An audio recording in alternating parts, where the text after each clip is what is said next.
अगर कांग्रेस पार्टी सारा समय एक ही व्यक्ति को पॉलिश करने में ना लगाती तो स्थिति शायद कुछ बेहतर होती।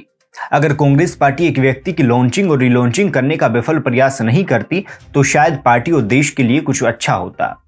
अगर कांग्रेस पार्टी अपनी आत्ममुग्धता से बाहर निकलकर सशक्त पार्टी होने की राह पर चलने का प्रयास करती तो शायद अच्छा होता। परंतु मुद्दे की राजनीति और कांग्रेस पार्टी का नाता सदियों से ही विपरीत रहा है। पार्टी के इन्हीं पदचिन्हों पर चलते हुए वर्षों से राहुल गांधी इस परंपरा को आगे बढ़ा रहे हैं।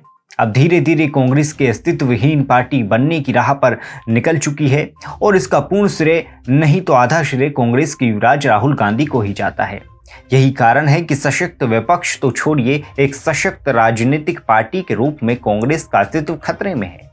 और यही कारण है कि आज के समय में राजनीतिक मुद्दे तो छोड़िए, कांग्रेस के लिए खुद को डिफेंड करना भी कठिन प्रतीत हो रहा है। नमस्कार, आप देख रहे हैं टीएफआई और मैं योगेश शर्मा आपको परिचित कराऊंगा राहुल गांधी के कर्मकांडों से और कैसे कांग्रेस पार्टी ने एक आदमी को तराशने के चक्कर में पूरी पार्टी का अस्तित्व लगभग समाप्त सा कर लिया है। तो अविलंब आरंभ करते हैं। खुद को पीड़ित दिखाकर सहानुभूति लूटने की कांग्रेस पार्टी की पुरानी पद्धति रही है, परंतु ये तरीका बार बार सफल नहीं होता। हाल ही में गुजरात के सूरत सेशन कोर्ट ने राहुल गांधी को पीएम मोदी पर दिए एक बयान के मामले में दोषी ठहराया है। कोर्ट ने उन्हें 2 साल की सजा सुनाई है, हालांकि उन्हें तुरंत जमानत भी मिल गई। राहुल गांधी ने 2019 में कर्नाटक की एक रैली को संबोधित करते हुए कहा था कि सभी चोरों का सरनेम मोदी क्यों होता है। इस बयान के बाद राहुल गांधी के खिलाफ मुकदमा दर्ज करा दिया गया था, परंतु वो बयान था क्या? दरअसल 13 अप्रैल 2019 को राहुल गांधी ने कहा था कि नीरव मोदी, ललित मोदी, नरेंद्र मोदी, इन सभी के नामों में मोदी लगा हुआ है।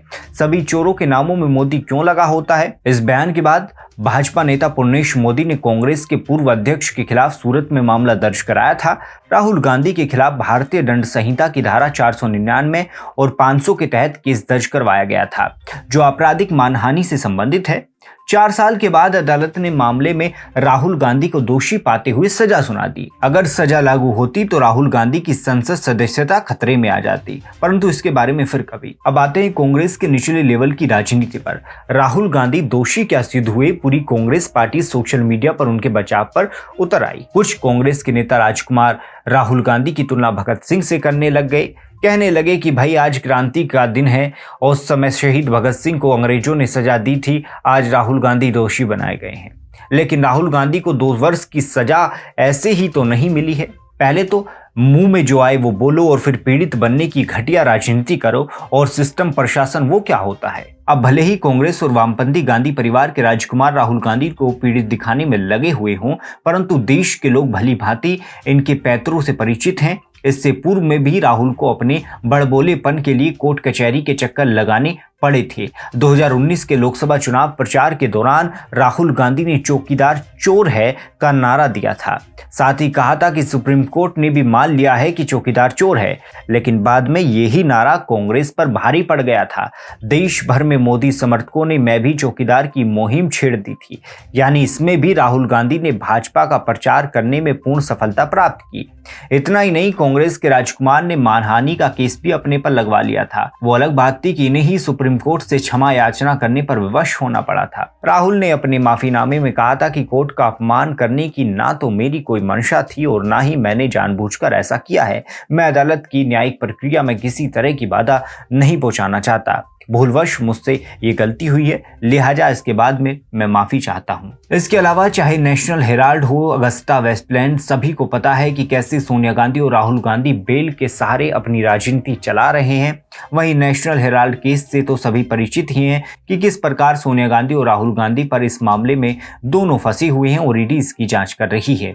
ऐसे ही राहुल गांधी पर एक मामला महाराष्ट्र के भिवंडी में चल रहा है। इसमें आरोप है कि 6 मार्च 2014 को एक चुनावी रैली में कांग्रेस नेता ने आरोप लगाया था कि महात्मा गांधी की हत्या के पीछे आरएसएस का हाथ था। भिवंडी के स्थानीय आरएसएस कार्यकर्ता राजेश कुंते ने उन पर केस दर्ज कराया था।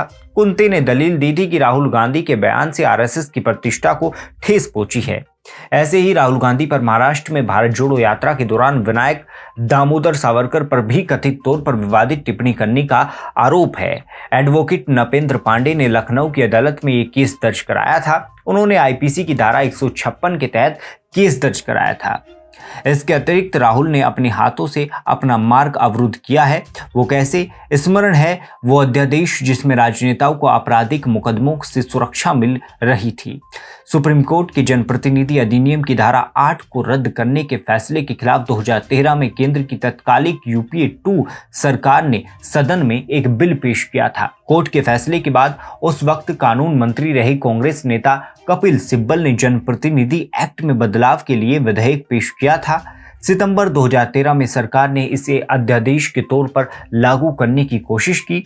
इसके तहत सुप्रीम कोर्ट के फैसले के विपरीत दोषी एमपी एमएलए की सदस्यता फौरन रद्द नहीं हो सकती थी, यानी दोषी सिद्ध होने के बाद भी वो संसद की कार्यवाही में भाग ले सकता था। 27 सितंबर 2013 को इसी अध्यादेश की प्रारंभिक ड्राफ्ट को राहुल गांधी ने भरी प्रेस कॉन्फ्रेंस में नॉनसेंस बताते हुए फाड़ दिया था। तब राहुल गांधी ने कहा था कि इस कानून को और मजबूत किए जाने की जरूरत है। बाद में इस अध्यादेश को वापस ले लिया गया था।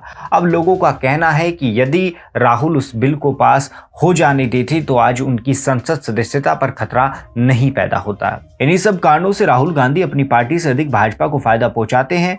भाजपा स्वयं ममता बनर्जी जैसे नेता भी मानते हैं कि राहुल गांधी भाजपा के स्टार प्रचारक हैं जो अपनी और अपनी पार्टी की मिट्टी पलीत कराते रहते हैं, और बाद में जब उनके खिलाफ केस ठोक दिए जाते हैं तो पूरी कांग्रेस पार्टी गांधी परिवार के राजकुमार के बचाव में मैदान में उतर जाती है। यही कारण है कि एक ही व्यक्ति पूरी कांग्रेस पार्टी पर भारी पड़ रहा है। आपको हमारा वीडियो कैसा लगा कमेंट सेक्शन में अवश्य बताएं।